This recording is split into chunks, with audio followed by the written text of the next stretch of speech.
Mary Ann, have the roll call this morning.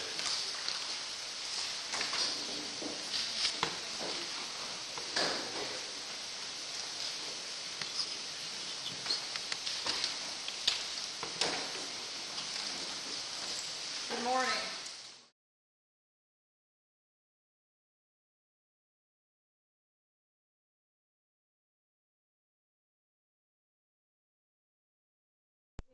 Until I count them, and then we begin with Continuous Quarter, Goldsboro, Hood Swamp, Marmac, Southern Georgia, Archdale,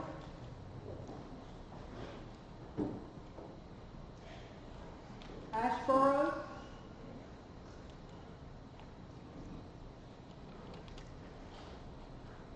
Back Creek,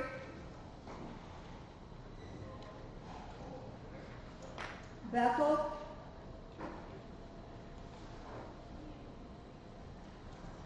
Cedar Square,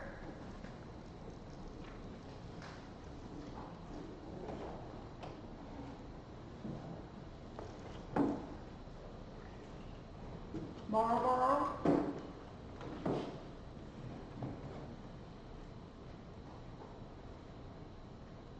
Randleman,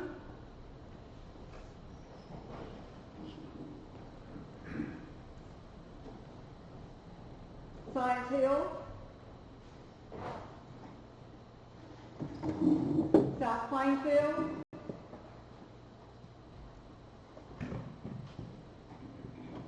Thomasville, Western Quarterly Meeting, Cane Creek, Right now it's just me, but I will have 5 more later.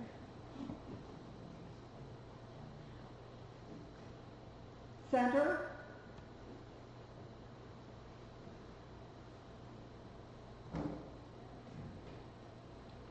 Concord,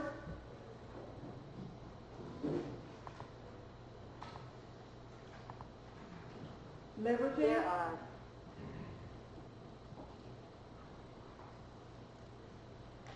Rocky River,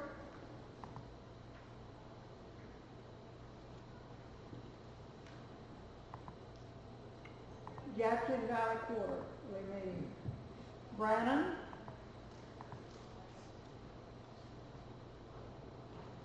Connection,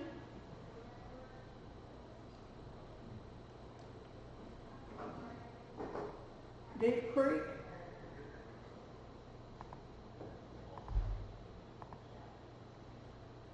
And Sydney Matthews is next door, so I guess you can come her. Forbush, And we have Kyle next door, so I don't know. Hunting Creek,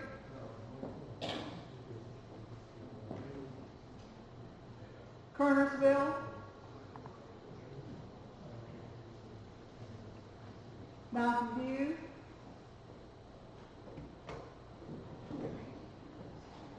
Pilot Mountain, White Plains,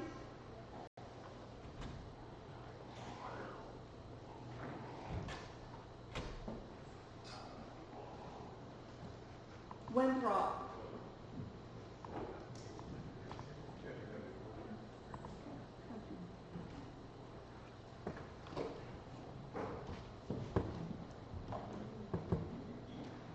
Thank you, Mary Ann. We have some visitors with us who won't be speaking with us. A lot of our visitors will be speaking to us, but I wanted to recognize Bob and Hope Carter. Love to have Bob and Hope every time they can be with us and meet with us. And also Bob's dad and stepmom, Wayne and Kay Carter. Great to have you folks with us as well. I have a few little announcements that we had yesterday. Wanted to remind you of the Friends Campus Ministry flyer that's out on the registration desk and a sign-up sheet for all the college students that you have in your meetings and in your families that you'd like to have involved in Friends Campus Ministries. Please fill out any information that you have, and we'll get that to Beulah Goulion. She covets that. She wants that information from us.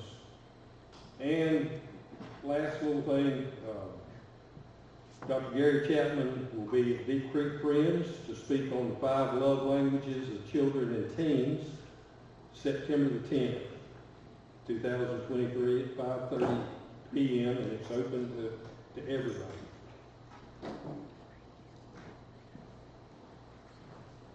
If you look in your packet, there is a sheet from Quaker Archives. Beth has given us that to look over, and if you have any questions, I think Beth Saunders will be here today. She'll be in the book room. She's back in the back right now, and I'm sure she'd be happy to answer any questions you have about the archives. I have a few thank yous I'd like to do this morning. I want to say thank you to Monica Williams and to the program committee for putting on this meeting. They're the ones that organized it. They're the ones that put it together. It doesn't happen without them. So thank you. Thank you very much.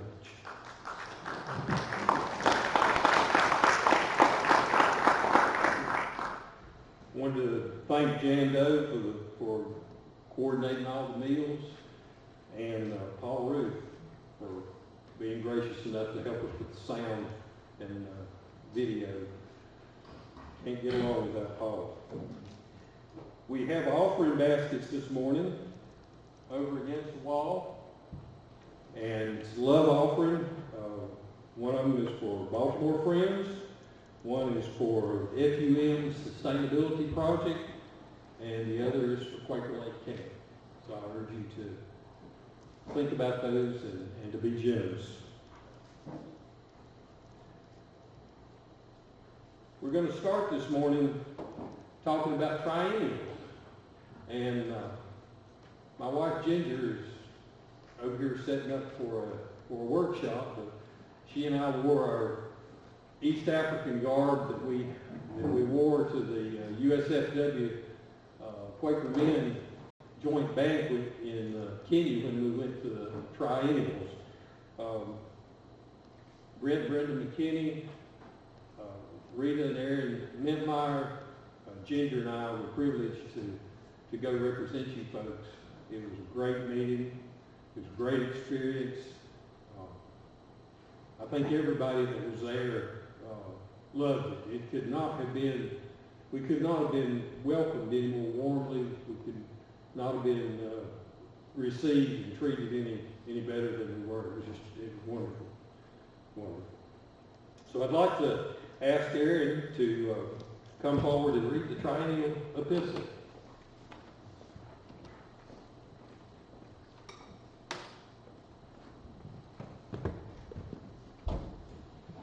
I would just like to second what Roger said. It was a wonderful experience, and we were welcomed so warmly. And our Kenyan friends from Baltimore this morning brought a little treat for you guys too. There's some mandasi back there, which is a little triangle of dough. I can't really explain what it is, but it's delicious.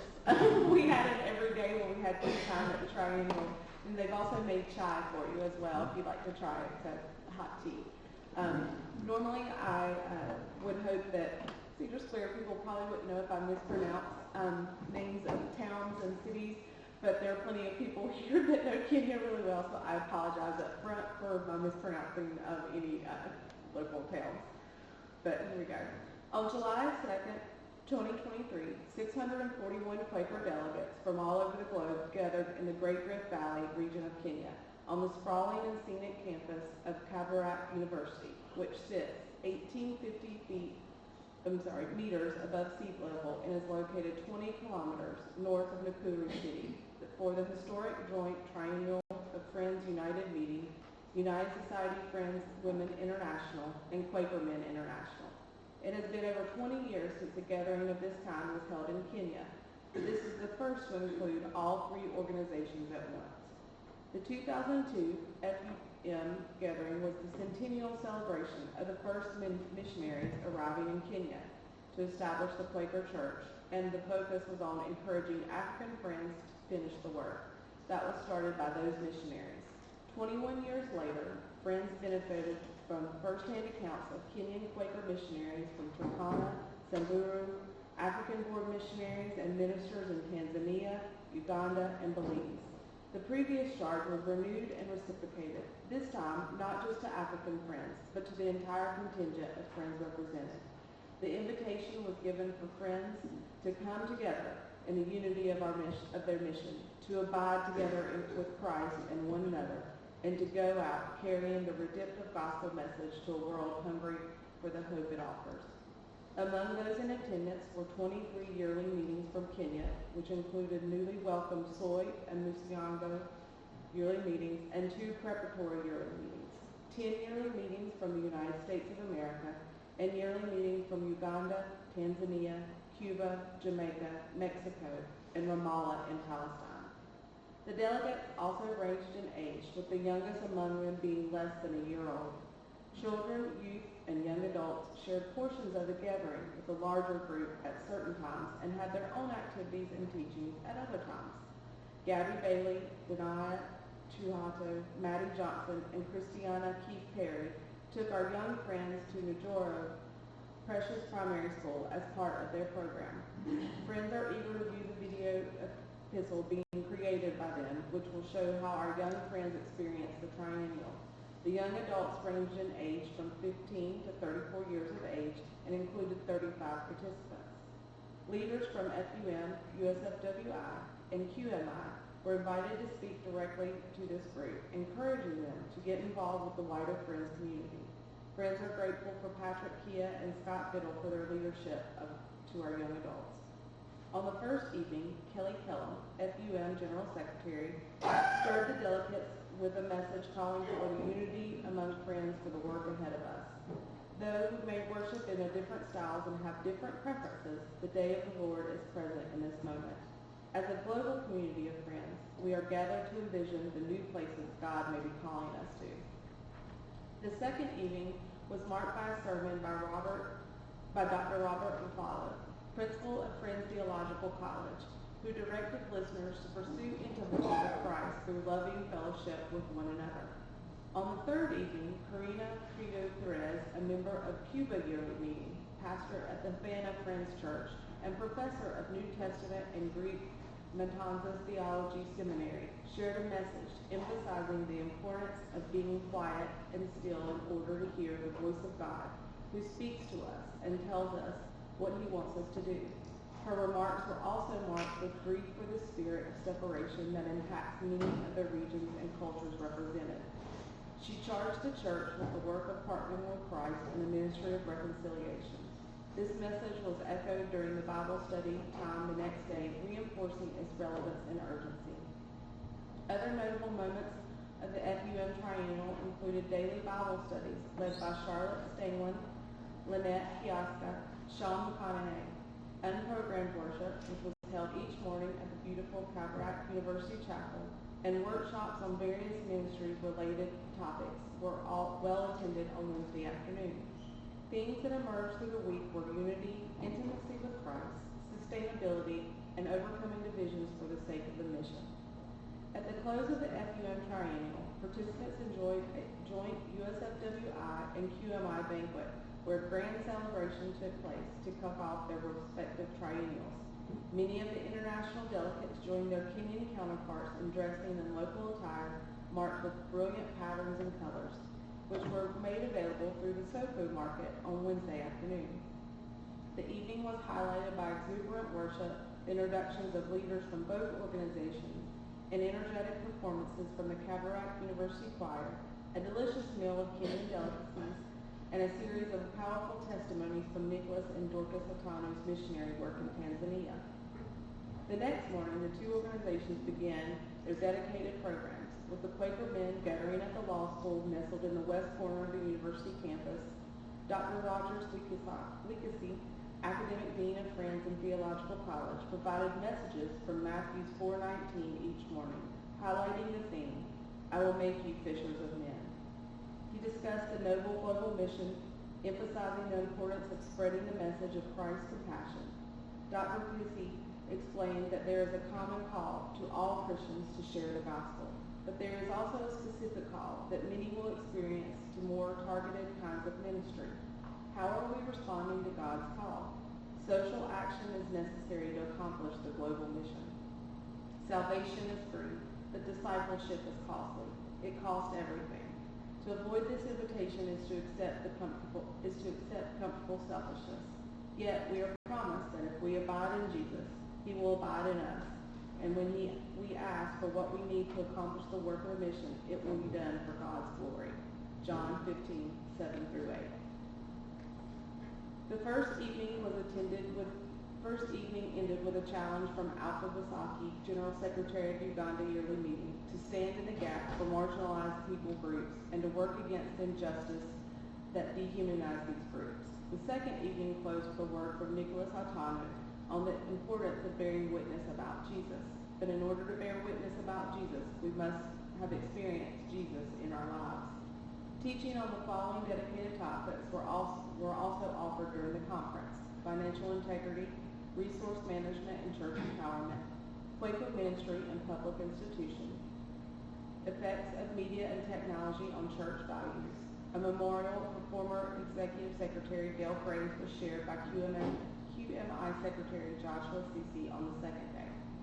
At the same time, the women gathered at the University Auditorium, where many of the FUM events had taken place earlier in the week. The first day commenced with a Bible study led by Jane Maturo on the theme of Go, from Matthew 28:19-20. Therefore, go and make disciples of all nations, baptizing them in the name of the Father and the Son and of the Holy Spirit, and teaching them to obey everything I have commanded you. And surely I am with you always, to the very end of the age. She said that one must have a great intimacy with God, that one must walk with God before the power to go out is received. Listeners were inspired with queries that invited the examination of their lives in order to effectively go out and be of service. She also highlighted the role of women in the Great Commission. It was Mary Magdalene who first saw Jesus at the grave, received the message to go, and shared the message to the male disciples. The USFWI opened its business meeting with a welcome by USFW Kenyan presiding clerk Evelyn Chong and prayer by Pastor Anna Adisa Bisi. USFWI President Cynthia Steele provided leadership for the sessions. Business that was approved was welcoming new members Chavala, Musagano, Kamasinga West, and Highland. The women were encouraged by reports of ministries in Belize, Ramallah, Cuba, Jamaica, Tanzania, right sharing of rural resources, and Kenya peace teams. Teaching was offered by Christiana Coates, who challenged listeners to go and be shepherds of God's flock under our care. Marian Baker led the memorial service, holding dear those who have passed since the last triennial, along with acknowledging the services of Gladys Kihangi and Eden Grace. On Saturday morning, July 8th, the final day of the joint triennial, delegates reconvened for a closing service that was seasoned richly by the Donholm Friends Church Choir, having come just a week earlier and having had the opportunity to abide with Christ and one another. Those in attendance were commissioned to go from this gathering in love and service, endeavoring to be the agents of hope and makers of peace. General Secretary Kelly Kellum offered a powerful benediction to the Quaker men and women were sent out into the world, making disciples in the love and power of Christ. Friends are grateful for those who work so diligently to plan, promote, and conduct such a large undertaking as this. Your work was not in vain. Friends are also thankful to our host at Kabarak University, including the staff who served sacrificially, the administration whose hospitality was noticeable and warm, and the students who were gracious with their space and kind in their interactions. Appreciation is also extended to the 7 nursing students from George Fox University in Portland, Oregon, USA, who treated many delegates throughout the week with care and compassion. Let the peace of Christ rule in your hearts, to which indeed you are called in one body, and be thankful. Let the Lord of Christ richly dwell within you, with all the wisdom, teaching, and admonishing one another with psalms and hymns and spiritual songs, singing with thankfulness in your hearts to God. And whatever you do in word or deed, do all in the name of the Lord Jesus, giving thanks through him to God the Father. Colossians 3:15 through 17. Friends, look forward to gathering again in 2026 with our host, Western Yearly Meeting in Indiana, USA. Respectfully submitted on behalf of friends in FUM, USFWI, and QMI with love and expectation.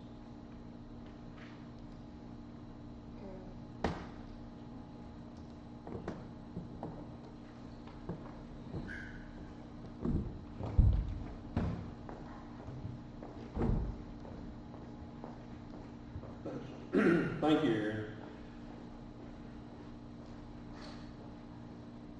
As you can tell, there was a lot going on.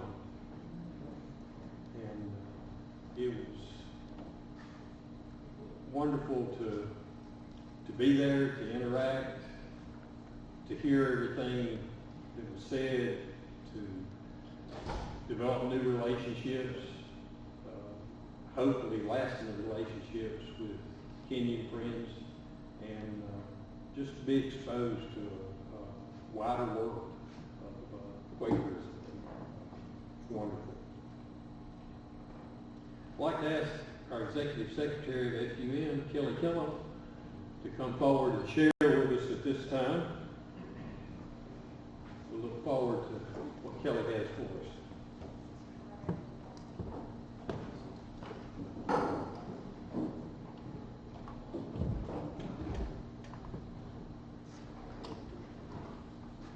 Good morning, friends. It is humbling to be back home again.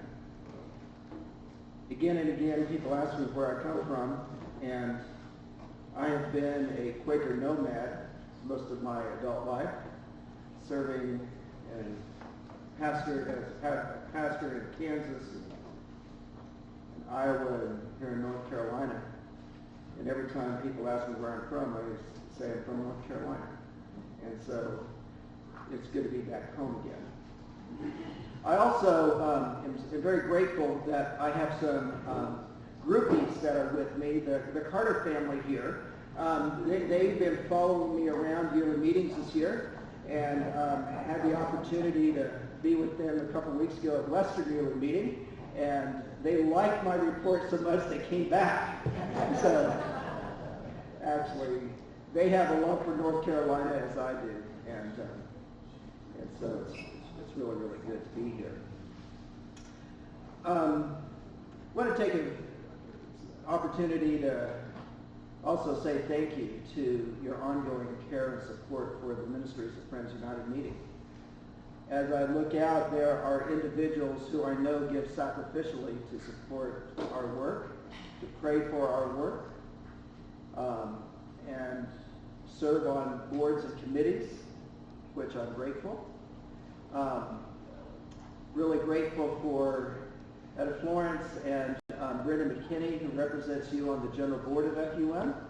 Really grateful for Brent McKinney, who sits on our Board of Trustees for Friends United Meeting. And really grateful for Judy Ritter, who serves on our Sustainability Committee. And I'll talk a little bit about that in just a few moments. You can advance the slide. As you have heard already, this has been a very busy season for Friends United Meeting, as we were given the responsibility to provide coordination and administrative support for the 2023 triennial. And it was a blessed full week. Roger, I have to say I am so grateful for all of the positive things that you said, and that everyone came away with such a positive experience. And I'm grateful that that was your experience. But behind the scenes, we were trying to figure out how to get water to dormitories, because half the water system had been broken down, and people went for a week without a shower. Pillows didn't show up on time, so people slept without pillows. One guy told me that he used his t-shirt as a towel the entire week. We were waiting for shuttles for far too long. This was the busiest travel season in global history this summer. And the result of that is that there were flight disruptions and lost luggage and canceled flights. And in spite of it all, people were blessed. And people came away feeling happy and really, really grateful that God gathered with us at Cataract University. Yesterday, the triennial executive committee met to ask the question. We did this joint triennial as an experiment. Did it work? And do we want to plan this again and to have the USFW and Quaker Men and FUM have a combined? And I want to report to those from Western Yearly Meeting, all three groups are coming to Western Yearly Meeting in 2026. So we're looking forward to that. You can go to the next slide. So the dates for 2026 is not yet set, but we know we need to set those dates and set a venue as soon as possible. And I want to invite friends to start praying now for that event. Already we know that for our international guests who will be coming, that oftentimes it is a 2 to 3 year waiting period just to get an interview with the U.S. Embassy in order to even know if you'll get a visa to come to the U.S. And so we know that we need to set some dates sooner rather than later so that our international guests can apply for their visas as soon as possible so that we can truly be a gathered global community. You can go to the next slide. I want to take this opportunity to talk a little bit about Samburu Friends Mission because I know that friends in North Carolina have cared a lot about the work in Samburu. Every year, Friends United Meeting commits to raise about $24,000 to support the Samburu Mission, which is a remote part of Kenya. The Samburu are a pastoralist people. They care for their cattle, and they have been experiencing incredible drought in that region this past season. You can go to the next slide. One of the things that I had the opportunity to do during this last trip to Kenya is to make a very, very quick trip to Samburu, to Maralel, to help commission new pastors, to dedicate those who are currently serving as pastors, to help the pastors sign their new covenant of ministry. And we have 14 dedicated pastors who are committed to the gospel of Christ Jesus, who are serving churches in this very remote part of Kenya and are committing themselves to outreach and plant new churches in that area and even reach over and start ministry with a neighboring group called the Pocock. And so I want to invite you to be in prayer for these pastors as they've made renewed commitments to Christ and the work of the church. You go to the next slide. One of the blessings that we also had is that we have dedicated a new director for the Samburu Friends Mission. His name is Felix. He is a Samburu friend, and he's a graduate of Friends Theological College, and we are incredibly grateful for his spirit of servanthood that he's bringing with him into this work. So pray for Felix. He's stepping into a very difficult situation, and he needs God's care and strengthening grace. So please pray for him. Go to the next slide. I wanted to show you a picture of the Losuk Empowerment Center because this is a building that has been built by friends from North Carolina. This is not a new project, but it is a project that has been delayed. In fact, I started calling it the Disempowerment Center for a while, but years ago, friends from North Carolina gave money to drill a borehole in Samburu. And the area where we had committed to build that borehole had been vandalized by bandits. The property had been abandoned. We had this money sitting there, and a proposal came forward to build a commercial property in a neighboring market that could rent out stalls so that money could be generated to help underwrite the support and salaries of pastors in Samburu. The building is now complete. One of the very first projects that FUM Sustainability took on is that we're going to finish this project for them, and we're going to partner with them on developing a plan for how to use this property. And we helped in the repainting of it, as well as we installed water and electricity on that site, and the stalls are now helping underwrite about 50% of salaries for the Samburu pastors. And so this is why when we talk about sustainability, it is really, really important to find ways in which we can underwrite some of the important work that we're called to do. You go to the next slide. You heard already in the triennial epistle about the ministry of the Otieno's. Nicholas and Dorcas Otieno are FUM Living Letter missionaries serving in Tanzania. They are completely funded by friends from Kenya.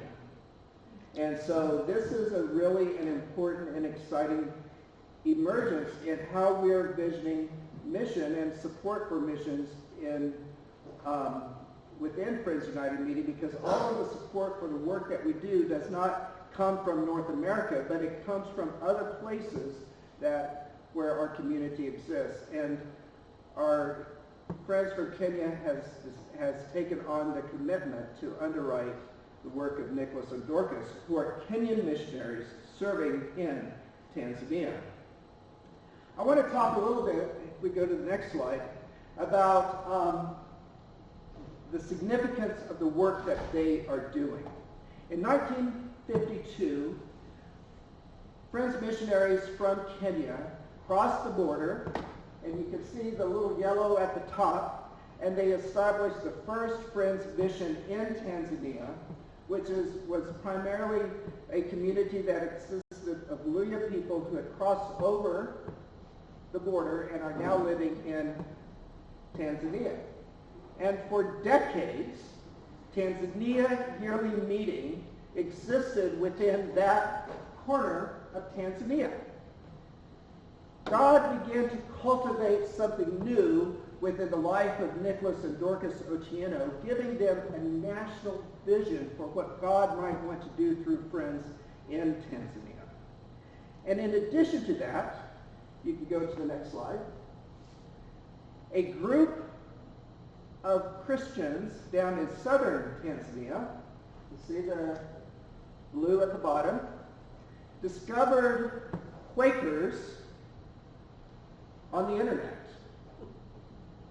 And they reached out to first FWCC, and FWCC referred them to FUM and said, there's this group in southern Tanzania that want to become Quaker. And so we started to work with them. Friends from Iowa especially took this on as something that was really important to them. This is down in the Kaela area. And planted a Friends church down in Kaela in southern Tanzania, catty corner across the country. Now, this might not look too impressive, but if you go to the next slide, it is about 1,000 miles between where the Serengeti region, where Tanzania yearly meeting was for many years, and the new church down in the Kaela area. And then God called Nicholas and Dorcas Otieno to come along to serve as Friends missionaries in Tanzania. And the vision that God put within their heart is to establish a Friends church within every ethnic group, language group, and urban community in the entire country. And keep in mind, there are 246 language groups in the country of Tanzania. A vision that I don't even have the capacity to even think about. But God does. You can go to the next slide. So what we began to do is to re-envision Tanzania yearly meeting in terms of regions. And we established 5 different regions where we will focus our activities. One of the regions here is the Lake region up by Lake Victoria. We began to envision what are some strategic places within Tanzania where we can establish what we're referring to as mother churches that can then give birth to other churches. And one of those places in the Lake regions was Roria Friends Church. And Roria Friends Church was established as a little shack, holes with a tin roof. But we knew that if this was going to be a mother church, we needed to establish a permanent place for worship. So you can go to the next slide. So we began to partner with, we partnered with the family, but also we were able to take funds from the Mary Glenn Hadley Fund. Does the name Mary Glenn Hadley resonate with you? Mary Glenn Hadley was a Friends missionary in Kenya for many years, staff member of FCNC, even in Richmond.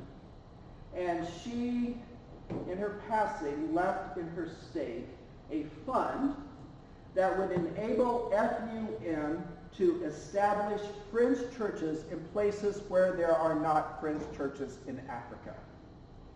And Roria was one of those places. So with her funds, we established the Roria Friends Church.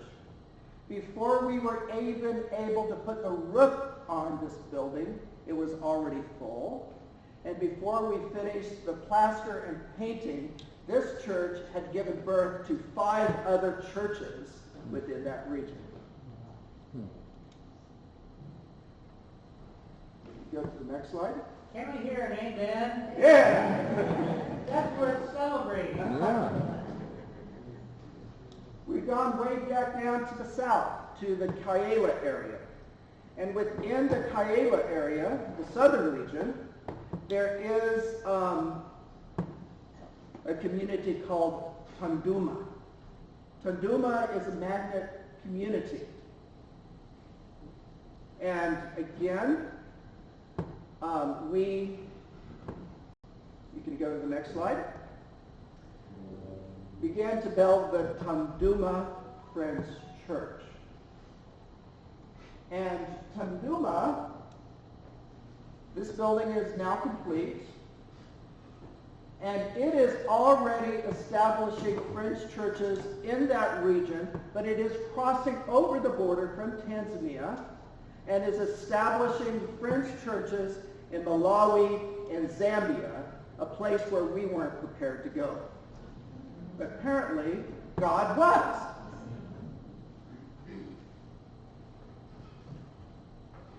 You go to the next slide. The next area where we have a vision, and this is our project for this year, is that Dar es Salaam is the largest metropolitan city in Tanzania. The Dar es Salaam Friends Church was established when Nicholas and Dorcas invited members from Nairobi yearly meeting to come down and hold revival services in Dar es Salaam, and they planted a small Friends church there. Why Dar es Salaam is so strategically important is because as the largest metropolitan city in the country, people from all of the 246 other language groups and ethnic groups around the country come to Dar es Salaam for work, for study. They're all represented there. And by planting a significant church in Dar es Salaam, will then unleash other places throughout Tanzania where God may have us plant new churches. So, you go to the next slide. This is currently, it's a bigger group than this, Dar es Salaam Friends Church. You can see in the background the poles and the metal roof. That's currently, but that's not necessarily going to be the mother church. You know, this is the beginning of the mother church for the Dar es Salaam, the Lake region of Tanzania. Friends from Western Yearly Meeting has adopted the 2023 mission project to help us identify and purchase a property within the city of Dar es Salaam where we can plant this church. We need to build a church building on top of that. And I invite friends from North Carolina to prayerfully consider if there's a place for North Carolina friends in the building of that church.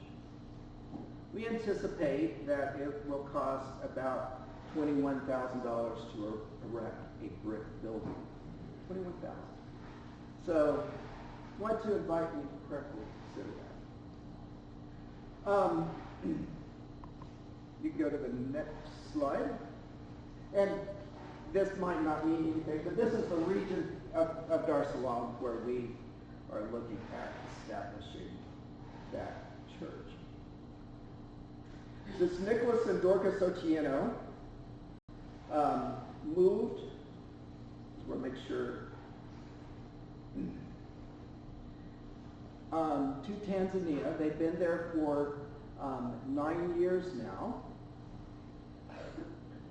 There were 6 churches of Tanzania yearly meeting up in that corner of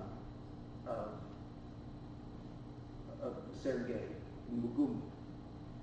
Today there are 67 new churches in Tanzania. And can you go back a second? Go back. Keep going. Okay. Oh, keep going. Back. Sorry. All right. Up here in this corner, you see the lake on this side. It's almost where my shadow is. And you see a town called Sumbawanga. This is what happened last month. A group of pastors who are not friends approached Nicholas and says, we want to become Quaker.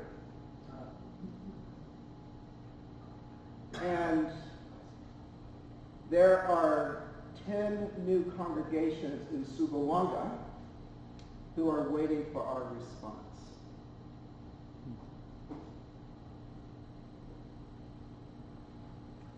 And we couldn't have planned it. We couldn't have planned it God has a strategic plan far beyond what we could even envision, because this is God's work and not necessarily the work of Friends United Meeting. And we just kind of want to go along with the ride where God may be calling us. All right, you can advance. Begin. Okay, right. Nikki is going to be coming up and talking to us about Belize, which I'm grateful for. I'll let her do that.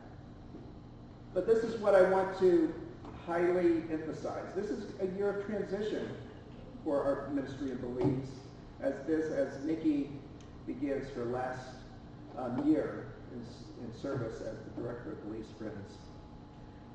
For your support for Nikki, thank you. We still need your help in supporting Nikki's ministry account that will help her finish well, at least on the accounting side. We already have plans in place to help her finish well in ministry in other ways, but we invite your support for that. You go to the next slide. And I'll be very quick here. Oh, yes, okay. I was looking at the wrong screen. I also want to say thank you to the Friends Church of North Carolina for your support for FUM sustainability work. Several years ago, the FUM board set a policy that we will work towards helping our ministry sites become more and more financially sustainable, especially as our giving pool in North America is getting smaller along the way. And an opportunity came up in East Africa. A Quaker family, the Angwari family, approached us and asked if the church would be willing to take over their farm. They have 1,000 acres, which together in one parcel, which is almost unheard of in Kenya. And the family really has a hope that this property will help unleash new mission in Africa and beyond with support. I told you about church planting in Tanzania and the other work and the other goals, in part because this is a sustainability project that is designed to help unleash resources for more church planting and more missional activities in Africa and beyond. So we were approached by the Angwari family to take this farm on. We explored that possibility and we realized we did not have the capital to do that. We were needing to raise a little under $500,000 to even get started into that project. $450,000 for our first year of operation. And we started reaching out to yearly meetings and individuals who said, is this something that you would be willing to partner with us on? We accept donations for this project, but this would be an investment opportunity for individuals and meetings. And so the FUM agreed to take on the risk of assuming about $450,000 in loans, and that was approved. And so we developed a very strong farm management company.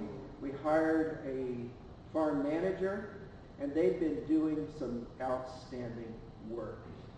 We are raising maize or corn on nearly 850 acres.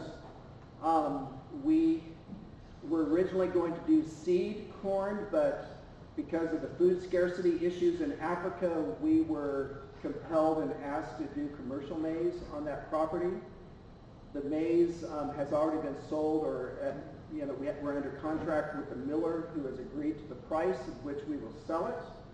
And now we're just waiting for the harvest to come. You can go to the next slide. I want to show this picture. because all guys like to see new toys. This is how we get around our new farm. And you go to the next slide, and I want to show you this picture because this is one of the newest employees of Friends United Meeting, and he has the best job ever. His job is to chase the monkeys away. And I want to show you the next slide. This may be a little too small for your eyes, and I show you this picture because those of you who have invested in this project, as those of you who are accountants, want to see spreadsheets. And it is our prayerful anticipation that this year in 2023, our total income after taxes will be 10,296,000 shillings. And if you want to know what that means in terms of US dollars, it depends on the day given the variance of inflation, but you can divide that by 142, 140, rounded off, and we're looking at about an $80,000 income off of the property this year. We hope to maximize that, by the way, we've appealed to the Kenya Revenue Authority to waive taxes on that, and we're waiting for their response. So we're looking at, and as we pay off our loans, as well as we continue on in this project, it is certainly our hope that our revenue will continue to increase as we try to steward this property on behalf of FUM. We do this because we want to unleash. We're not in the farming business, I tell people. We're in the mission business. And our work is to unleash resources in order to help underwrite what God wants to do through Friends in East Africa and beyond. It is my joy to be with you guys today. Thank you.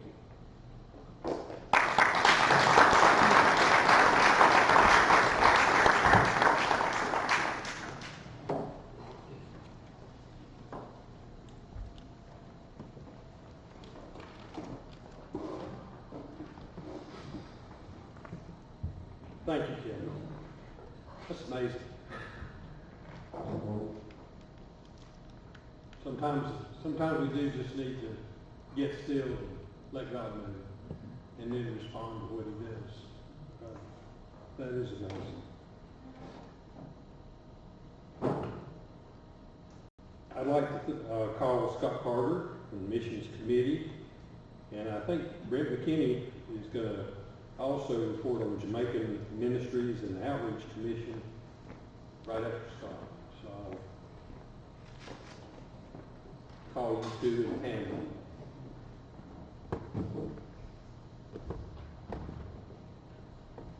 Thank you, Roger.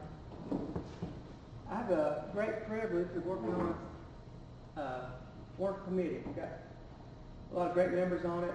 We've got representatives from every quarter. But anybody that wants to join the committee, feel free to. It's not limited to a certain number, but we can have anybody that's willing to serve. I'm glad that Kelly's here. He talked about a lot of our outreach programs that we're supporting. And we're going to hear from Nikki a little bit later. In your brochure, you've got a page showing our budget for this year. I have to report that that's growing. When we had our reorganization, we had to really cut back on our number of programs we're supporting, and we've been growing it steadily ever since. And that money comes from trust funds. We have a Mission Sunday we encourage all the meetings to have to raise funds on certain Sundays every year. And our silent auction back there, that's where we get our money from. So even if you don't see anything you like, buy something anyway. Try to outbid your neighbor. That money's going to a really good cause. I'm not going to go through all the missions that we're supporting. If you have any questions about anything, let me know or let another member know. But I'm going to talk a little bit about Mexico, Matamoros. This past January, I was privileged to go the first time. Me and Beth and Daniel Sullivan from Archdale went.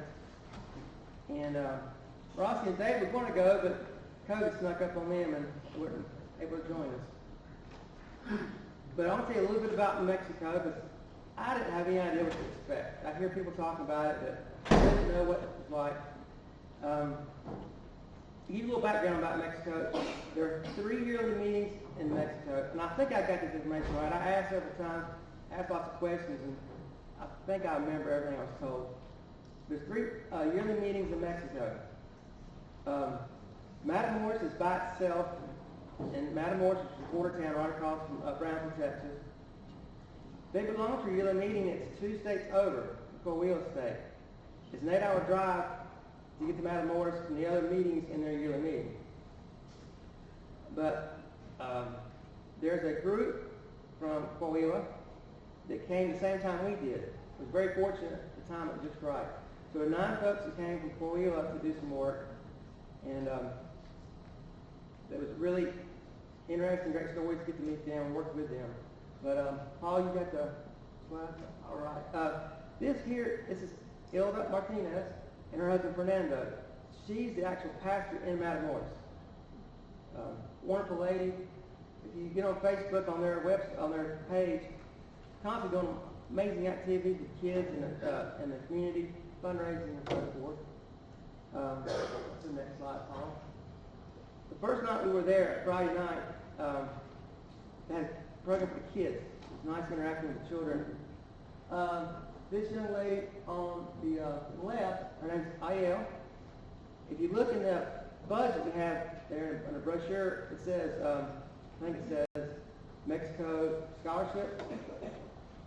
That money's going to her. She's going to Bible school, and she was going to Texas, but because of COVID, she has to find one locally in Texas. She's going to Bible college there. Her parents are actually friends and pastors in Mexico. But very bright, energetic young girl, and nice seeing her work with the kids. You go to the next slide, Paul. So what we did, Friday night we met with the kids, and then Saturday we worked on 2 bathrooms, 2 additions on the worship building.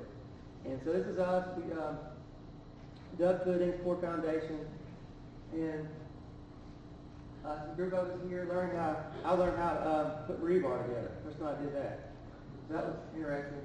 Go next slide, Paul. This is the group right here on it. You can see Beth there on the left. I want to point out something.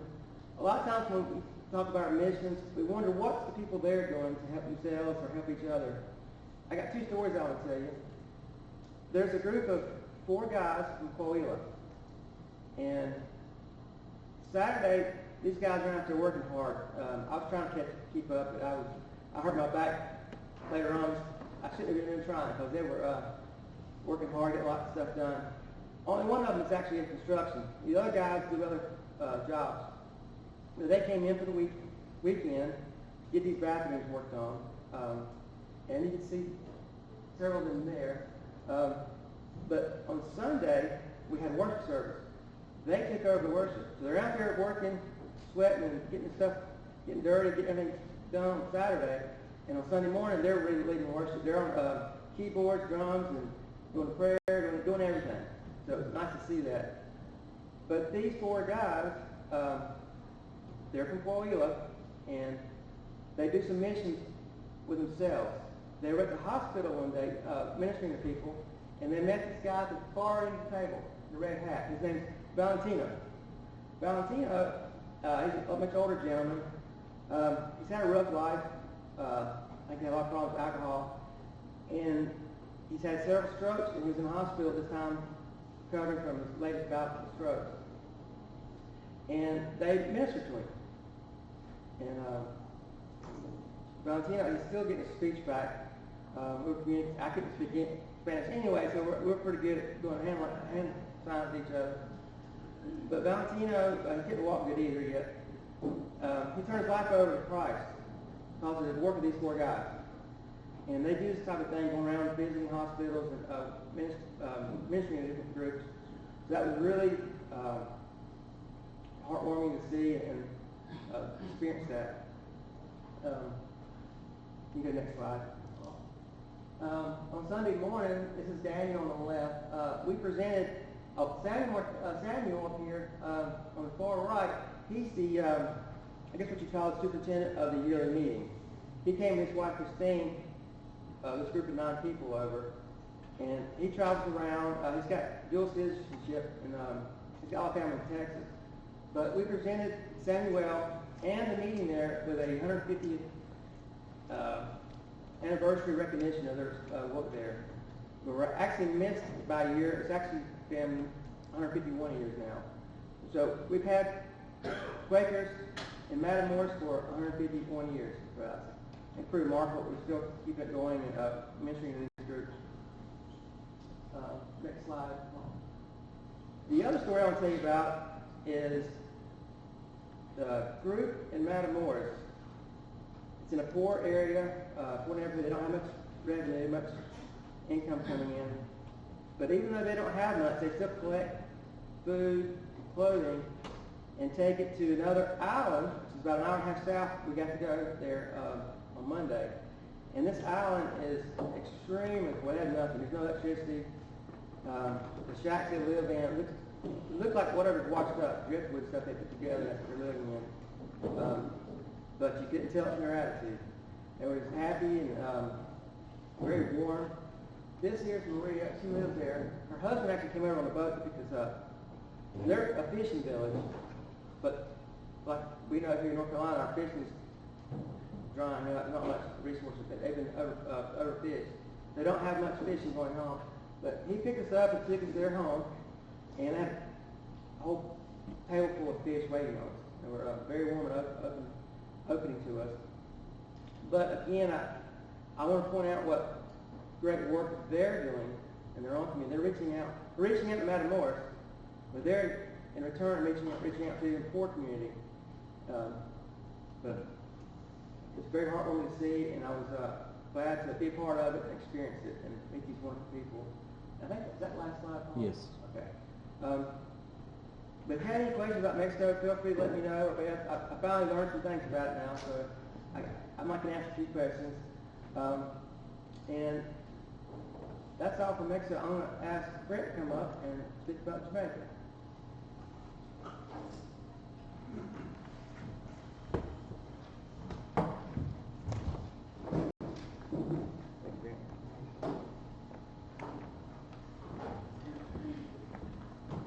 Thank you, Scott.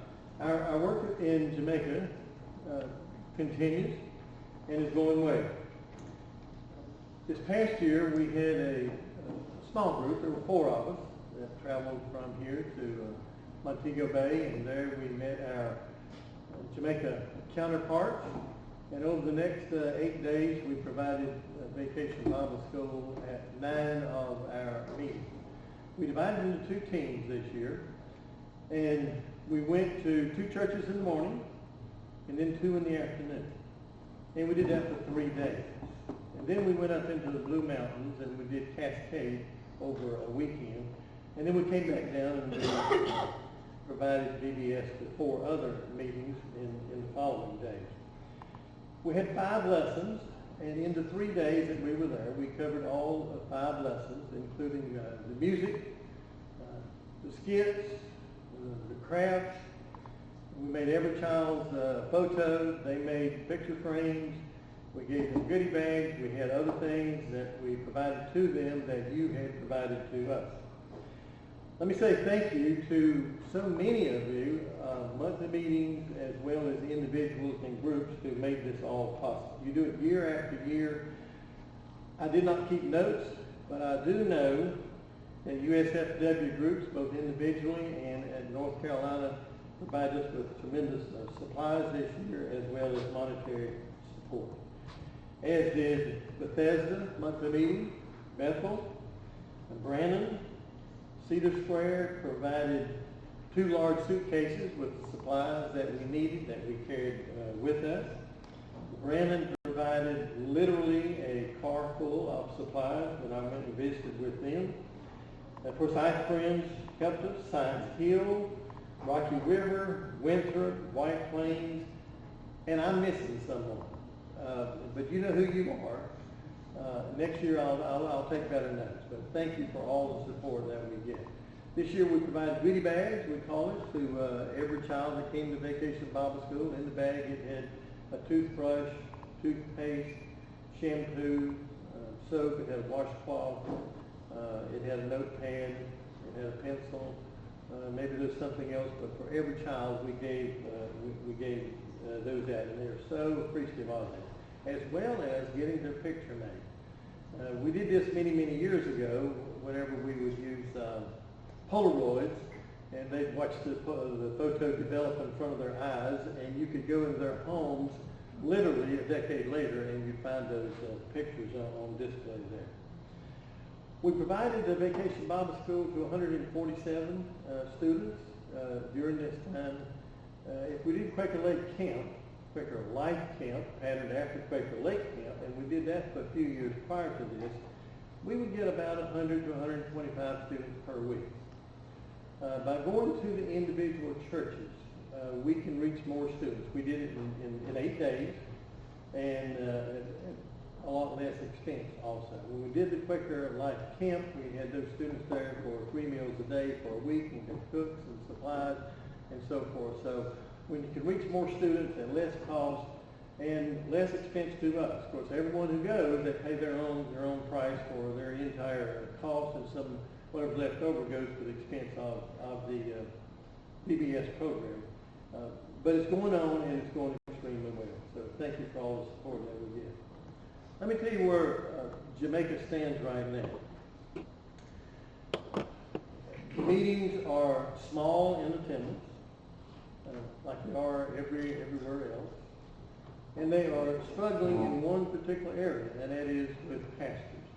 Now, we went down in 2010, 11, 12, 13, numerous times. Many of our pastors went down, and we held seminars and workshops, and we reported 11 pastors at their unit meeting in 2014, and that has worked out really well. What has happened in the last 8 years is that 5 of their pastors have passed away. Pastor Weber passed away first, and he was the pastor at Amity Hall. He and his wife lived there. Both of them have now passed away, and they do not have a pastor. Pastor Sean at Top Mar, 20 minutes away, passed away about a year ago, a little over a year ago. Dr. Horace Hall, a medical doctor at Seaside, which makes the third leg of those meetings in the eastern end of the island, is not well and is unable to speak there every Sunday. So we have a tremendous need for pastors on the eastern end of the island. If we move westward up toward Port Antonio, Pastor Reed is in her late 80s and would like to retire. And we need to find a way to accommodate that. 5 minutes further, Snow Hill, another meeting you don't hear very much of because we don't go there for Vacation Bible School. Walter Reynolds is 85 years old, and the meeting's down to 3 members.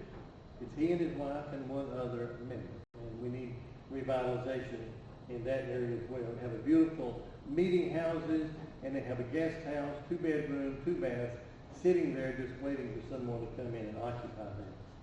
And then if we go on to the other end of the FCNC territory, Highgate does not have a pastor. Friendstown, the new building that we put up and dedicated in 2017, does not have a full-time pastor, and neither does Belfield. Pastor Blakely, who was at Belfield, passed away a couple of years ago. Pastor Henry, who pastored 3 meetings, passed away about 4 years ago, 2018, and then Pastor Grappine up at Cascade. But Cascade is doing okay.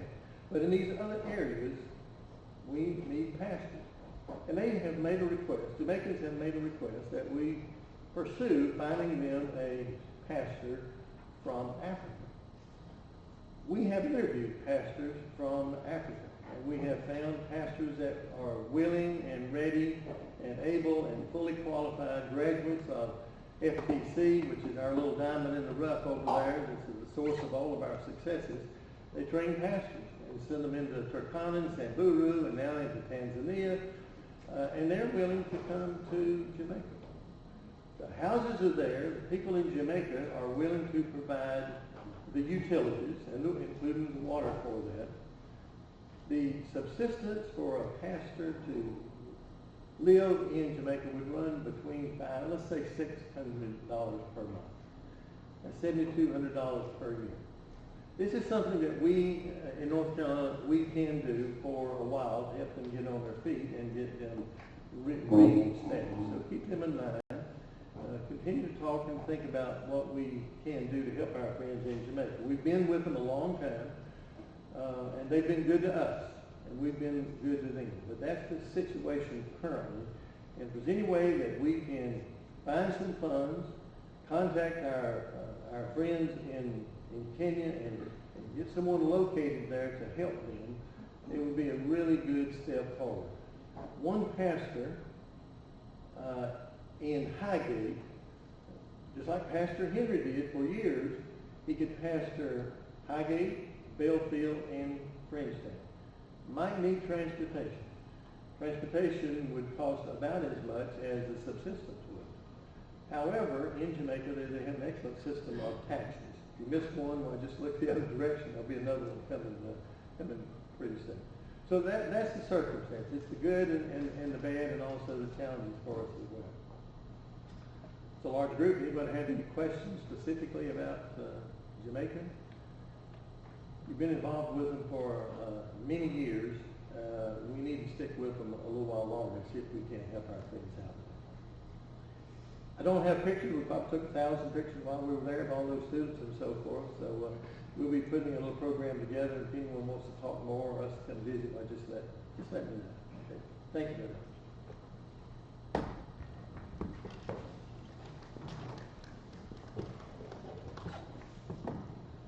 Thank you, Brent. I'd like to invite Nikki Holler to come forth and talk to us about the Belize ministry.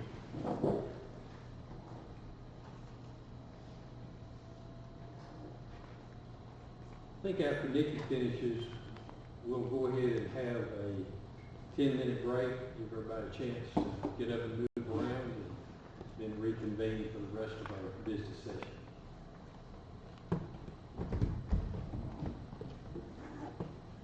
Good morning, friends. Good morning. I'm really nervous. The friends that are with us this morning that were at the Triennial got to hear a similar presentation from a whole team from Belize, and it was really fun and wonderful, and I'm sorry you only have me today. But hopefully I'll be able to cover most of what we all said. For anyone, I believe most people here are probably familiar with what FUM is doing in Belize, but in case there are any people that are not, I want to let you know that Belize is just south of the little tail of Mexico, just east of Guatemala. It's on the Caribbean Sea, and culturally it's quite Caribbean, especially where we are. And then by the borders of Honduras, Guatemala, and Mexico, it's a little bit more like Latin American culture. In Belize City, the language people speak at home most commonly is Belize Creole, which is a mixture of English and African grammar, which is very fun. And there are just about 400,000 people in the entire country. It's very little and diverse. I think English is the official language of Belize, but there are about 10 or 12 languages that are commonly spoken in the country, which is remarkable for such a small population. In Belize, FUM has a school, a church, and a community center. Our school started about almost 30 years ago now, I think. It was started by Sadie Vernon, who's the first Belizean Quaker. She saw some boys fighting in the street, and she went out there to tell them to stop, and they said, "Who are you to talk to us? What are you doing for us? You have a girls' school, but you don't have anything for us." And she said, "You want to go to school?" And they said, "Yes." And she said, "Okay, come to my house. If you come, I'll teach you." And they came, and she taught them, and now we have this school. About 10 years ago, we started accepting girls as well, so we're in the transition process from Belize Friends Boys School to Belize Friends School. And this year was our first year after the pandemic that we got to go back to a full regular schedule. So it was delightful to be able to see our kids for a normal amount of time. And I want to tell you a story of one of our girl students who was in our reading program. She arrived at 15. I'm going to tell you the story as told to me by her reading coach, Miss Benjamin. This girl was 15. She was not able to recognize letters or numbers, and she worked all fall and she just could not get the letters. She couldn't put them in order. She couldn't recognize what they were or what their sounds were. And then in December, after feeling really discouraged all fall, she started to recognize the letters and be able to put a sound to each letter and to sound out small words and to understand what the symbols of numbers mean and to do simple math. And then throughout the spring semester, she improved so much that she is moving up to our upstairs classroom, which is our high school prep classroom. And something particularly remarkable about her is that when she started, she had a lot of muscle tension in her hand and her foot. And Miss Benjamin thought that she had cystic fibrosis, which is fine. But the thing is that it disappeared throughout the year. In May, Miss Benjamin was looking at this girl and she was holding a pencil. She was walking without a limp. And she just stared at her for a while, and then she realized that she didn't have cystic fibrosis. She was having anxiety. And that over the year, she became comfortable at school. She became confident in herself. She became more convinced that she is a person that has value and has something to say and a place in the world. And I love our school, and I love that we are not just about academics. We are not just about letters and numbers. We are about the whole child and about the importance of every person, every one of our students. My prayer for them upon graduation, you can switch to the next slide, is that they graduate with not just academic skills, but also absolutely convinced that they matter in the world, that God loves them, that they have that what they say matters, how they feel matters, what they think matters. This over here, that is our class that graduated this year. I just realized halfway through the summer that they're not coming back in the fall, and I had a little cry. They are really very wonderful kids. And this one over here, I got to go to so many graduations this year of high school students who were our Belize Friends students, and now they are graduating high school. We have a couple boys in college now. It's just so cool. So this is Jeremy. He is special because he was our first student that attended our church, which started about 7 or 8 years ago now. You could switch to the next slide. And the next one. Okay, so our church started because Belizeans who had become Quakers in Scotland came home and called the Friends School to see if there was a Friends Church. And Dale Graves, who was from Western Union Meeting, and he was our interim director at the time, he said to them, well, if you come, there will be a church there. So they came and there was a church. And then Jeremy started to come to church, and then he brought his friends, who brought their cousins, who brought friends, who brought cousins, and our church became filled with teenage boys. So during the pandemic, we realized that we had about 3 adults. It was me, our pastor from Kenya, Oscar, and Chris, who is a Belizean man in training to be pastor. Those were our 3 adults that were coming every Sunday during the pandemic. Our other adults left because of the pandemic. They went to go be somewhere else during the pandemic, or they just stayed home to make room for more teenagers to go to church because Belize was in heavy lockdown. There were only 13 people allowed in a church building each Sunday. So we did shifts, and most of the adults bowed out to make room for kids. So there were about 30 teenage boys and 3 adults that were participating in church each week. And at a certain point, I realized that we cannot do this. 3 adults are not enough. And so we had a meeting, and we realized that we are not a church with a youth ministry. We are a youth church. And we told the kids, if you want anything to happen, you have to make it happen. So we have kids that help plan outings, we have kids that deal with food, we have kids that run the service, we have, well, I'll talk about this a little bit in a second. Or you could just, no, stay there, go back. Yeah, stay there. We have kids that are helping in Sunday school. We have kids, like, if anything is going on in church, there's kids doing it. And now keep in mind, I'm saying kids. They were kids when I got there. Now our oldest ones are like 20, 21. So are they kids? I don't know. But they feel like kids to me. They're my kids. It's just an amazing church to be in. And I do want to tell you a story. I think I'm going to tell you this story because I love this story.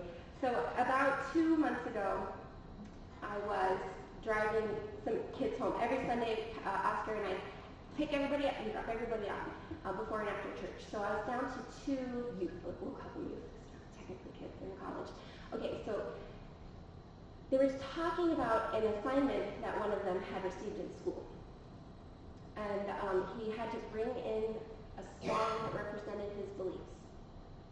And that was just amazing. What an assignment is that? It's amazing.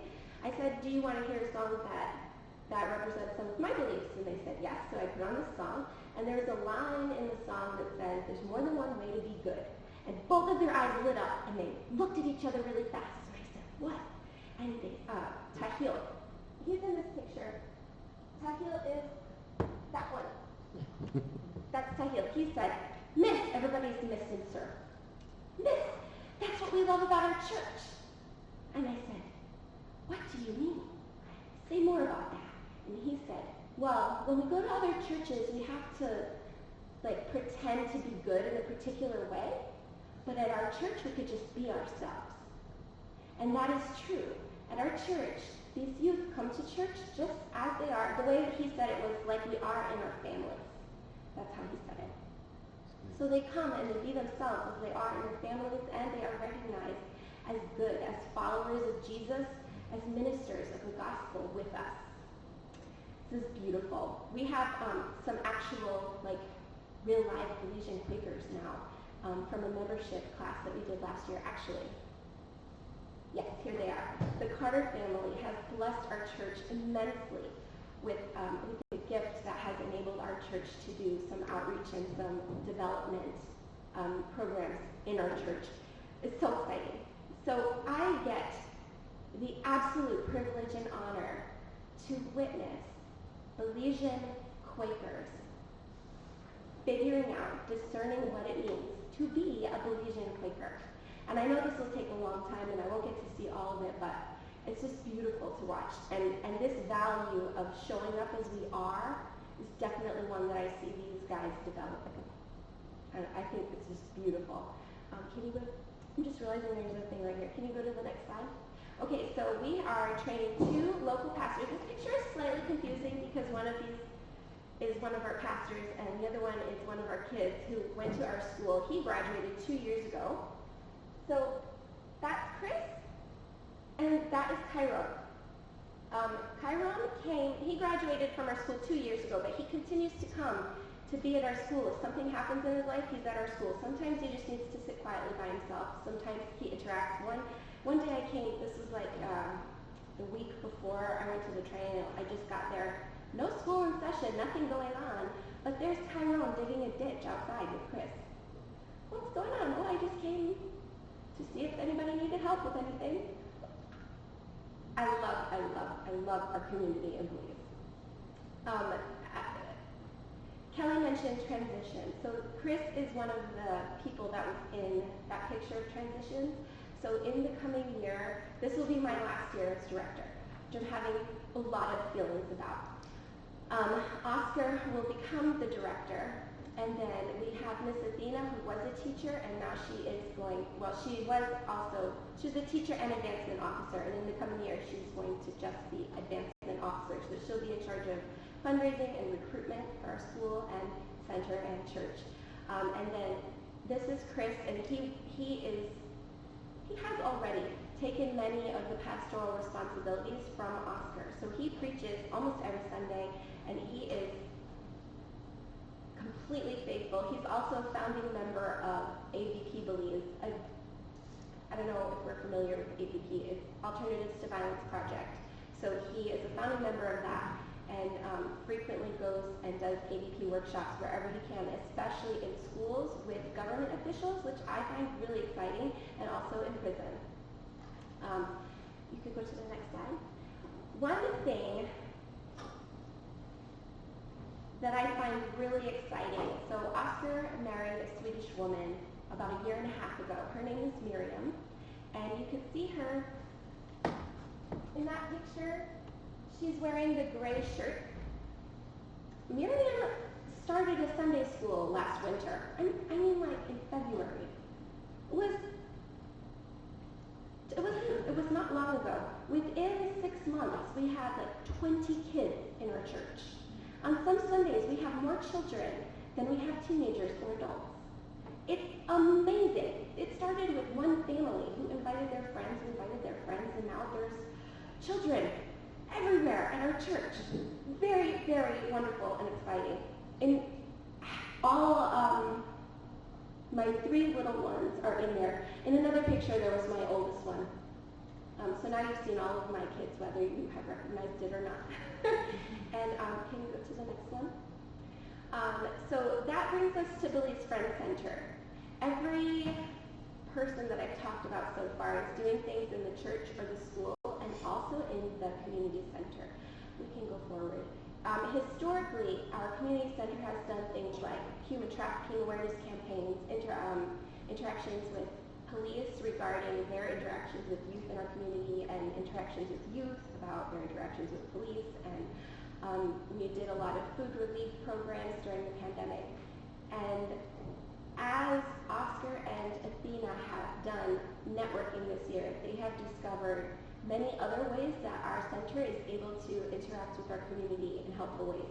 Something wonderful about Billy's Friends is that it is tiny.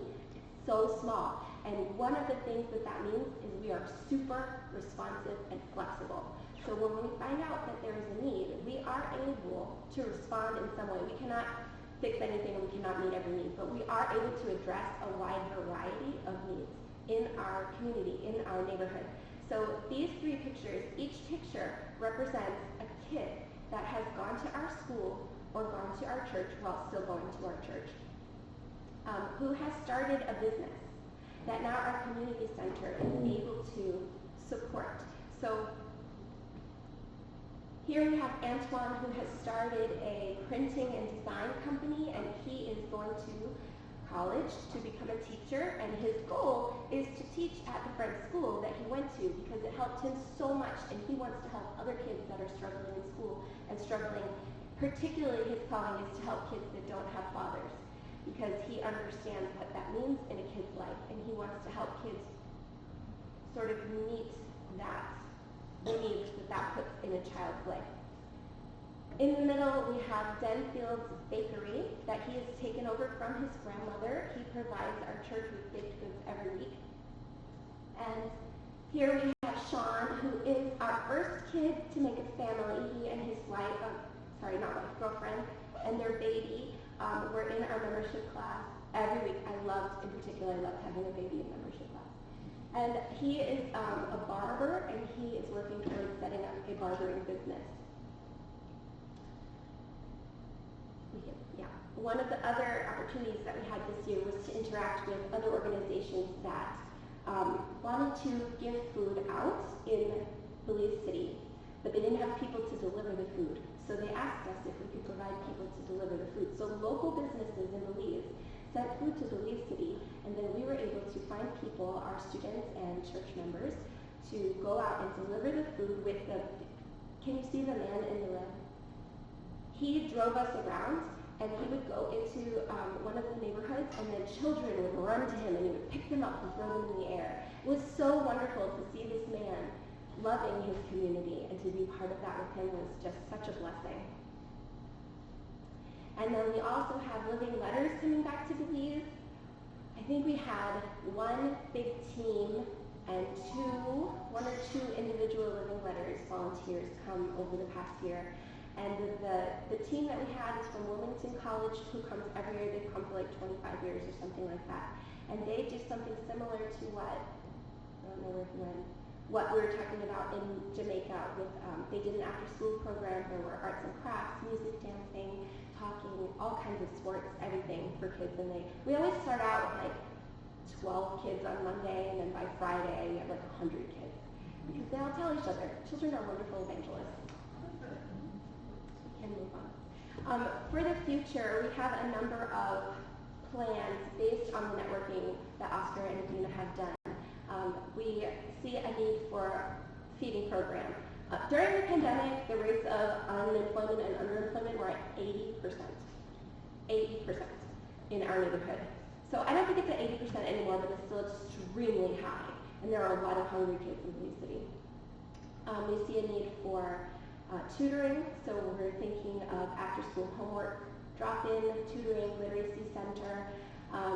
When Miss Athena went with Chris and Oscar to the prison, she found that there were lots of rehabilitation programs for the male prisoners, and there was only one for the female prisoners. And she really has a problem with that, I think that's justified. So she wants to get involved with providing more programs for women in the prison to learn skills that they can use when they leave prison to make their lives better and the community better. And then I think the 3 young men that I talked about already, they're not alone in Belize City. Jobs are really hard to find, as you could probably imagine from the statistic I just told you. It's really hard to find jobs. So we have a lot of people in our neighborhood thinking about starting businesses. And so how can we help support these visionaries in the community as they find ways to transform the south side of Belize City? There are many ways you are involved and can be more involved if you wish. You can give money. You can give money to me, Oscar, or the center itself, the school. Pick anything that you feel a spark for. We need money for it. It takes money to do any of these things. And we have Kelly here, we have me, we have a lot of people here who are already sending money to us. It's wonderful and appreciated. That's not the only thing, or even maybe the most important thing, though. We also need people to pray for us. This year is going to be difficult. We have a lot of transitions happening on our staff. We have a lot of transitions happening with our school. We need more students, and how do we find them? There's a lot going on in the coming year, in addition to how many programs are we thinking of? Like 4 or 5? So being able to discern where we put our time and energy, what we do, what we develop first, these are all very complicated things, and we need lots of wisdom, and we need prayer. We need clear ears to hear from the Spirit. We need eyes to see where is the Spirit moving, how can we join in that work. And we need encouragement. We are very small. Our staff is 9 people. I think there's 9 of us. There might be 10 now. I think we're adding another caretaker. So I think there's 10. To do all of this stuff. When we give out food packages, I think we reach about 250 or 300 people. And there's 10 of us, and it's a lot.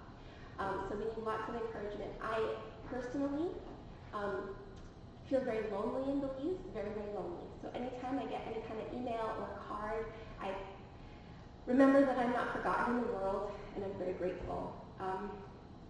So these are ways that you can join in the work that FCNC is doing in Belize, and we get a lot of support from North Carolina, and I cannot tell you how grateful I am, and I hope that there are visitors from North Carolina soon. We would love to see you in Belize.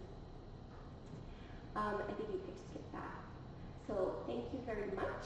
I will be here for the rest of the day. If anybody has any questions or stories you want to tell me or any comments, please come find me. I would love to talk to you. Thank you.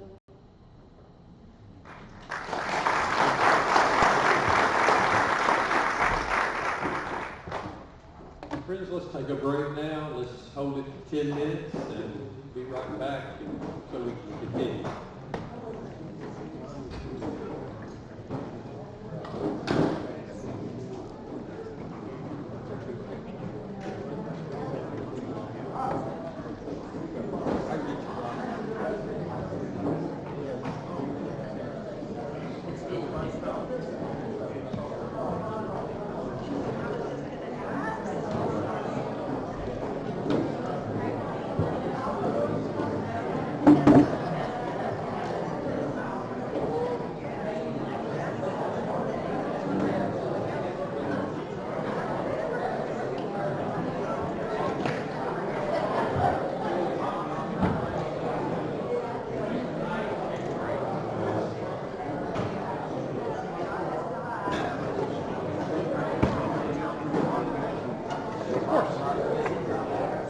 Yes.